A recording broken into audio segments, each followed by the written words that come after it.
before she became the girl from nowhere, the one who walked in, the first and last and only, who lived 1,000 years.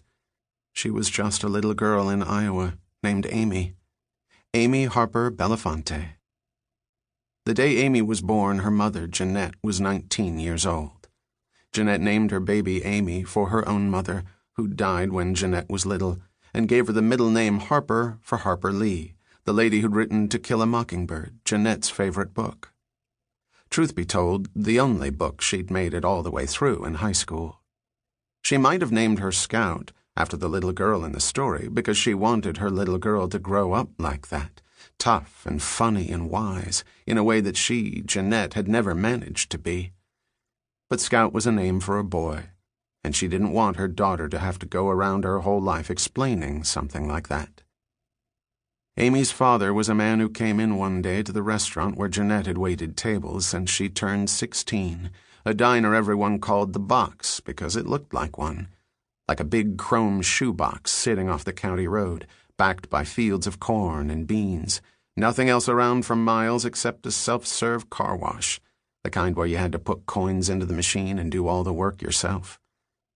The man, whose name was Bill Reynolds, sold combines and harvesters, big things like that, and he was a sweet talker who told Jeanette as she poured his coffee and then later again and again how pretty she was, how he liked her coal-black hair and hazel eyes and slender wrists, said it all in a way that sounded like he meant it, not the way boys in school had, as if the words were just something that needed to get said along the way to her letting them do as they liked.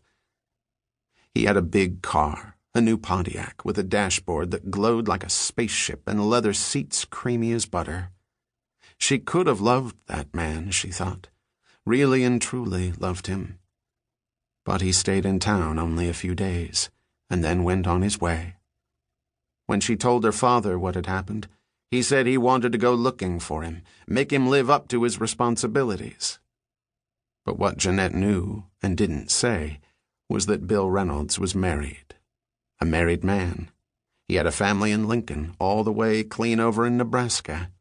He'd even showed her the pictures in his wallet of his kids, 2 little boys in baseball uniforms, Bobby and Billy. So no matter how many times her father asked who the man was that had done this to her, she didn't say. She didn't even tell him the man's name. And the truth was, she didn't mind any of it. Not really.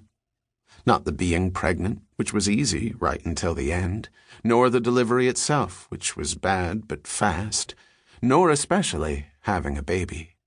Her little Amy. To tell Jeanette he'd decided to forgive her, her father had done up her brother's old bedroom as a nursery, carried down the old baby crib from the attic, the one Jeanette herself had slept in years ago. He'd gone with Jeanette in the last months before Amy came to the Walmart to pick out some things she'd need, like pajamas and a little plastic tub and a wind-up mobile to hang over the crib. He'd read a book that said that babies needed things like that, things to look at so their little brains would turn on and begin to work properly. From the start, Jeanette always thought of the baby as her, because in her heart she wanted a girl. But she knew that wasn't the sort of thing you should say to anyone, not even to yourself.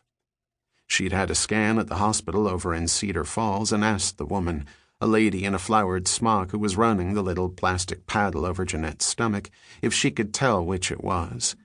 But the woman laughed, looking at the pictures on the TV of Jeanette's baby sleeping away inside her, and said, "Hon, this baby's shy. Sometimes you can tell and others you can't. And this is one of those times."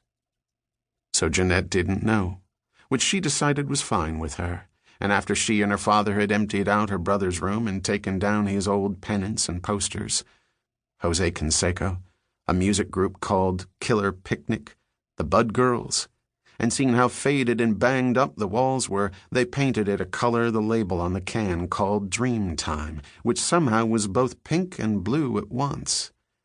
Good whatever the baby turned out to be. Her father hung a wallpaper border along the edge of the ceiling, a repeating pattern of ducks splashing in a puddle, and cleaned up an old maple rocking chair he'd found at the auction hall, so that when Jeanette brought the baby home, she'd have a place to sit and hold her. baby came in summer, the girl she'd wanted, and named Amy Harper Belafonte. There seemed no point in using the name Reynolds, the last name of a man Jeanette guessed she'd never see again, and now that Amy was here, no longer wanted to. And Belafonte, you couldn't do better than a name like that. It meant beautiful fountain, and that's what Amy was. Jeanette fed and rocked and changed her, and when Amy cried in the middle of the night because she was wet or hungry or didn't like the dark, Jeanette stumbled down the hall to her room, no matter what the hour was or how tired she felt from working at the box, to pick her up and tell her she was there. She would always be there. You cry and I'll come running. That's a deal between us, you and me, forever and ever, my little Amy Harper Belafonte. And she would hold and rock her until dawn began to pale the window shades, and she could hear birds singing in the branches of the trees outside.